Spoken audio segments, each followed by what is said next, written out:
Тем временем компания «Алроса» продолжает наращивать материальную и техническую базу своих геологоразведочных подразделений.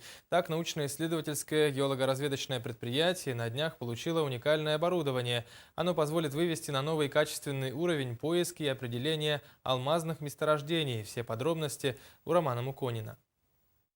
Научно-исследовательское геологоразведочное предприятие осваивает новое оборудование, полученное от своих давних партнеров чешской геологической компании «Аджико». Аппаратура этой фирмы необходима любой лаборатории, которая занимается серьезными исследованиями в области магнитных полей. Эти приборы не новые и нет незнакомые в России. Это здесь модель GR6. И в России очень знакомые предыдущие модели, как GR4, GR5. И здесь много пользователей, которые пользуются этими приборами.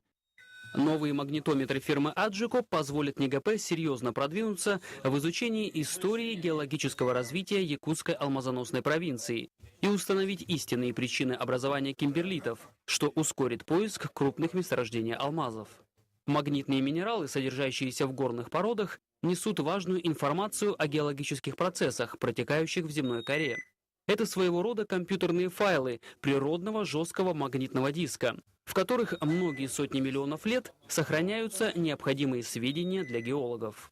Но для того, чтобы прочитать эту запись, необходимо помещать образцы горных пород в специальное устройство – демагнетайзер.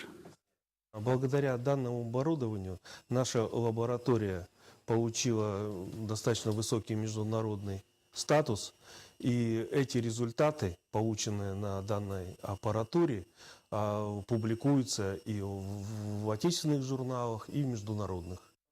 «Алроса» сегодня не жалеет ни сил, ни средств для оснащения своих лабораторий. Но перед геологами уже встала серьезная дилемма по поиску новых площадей.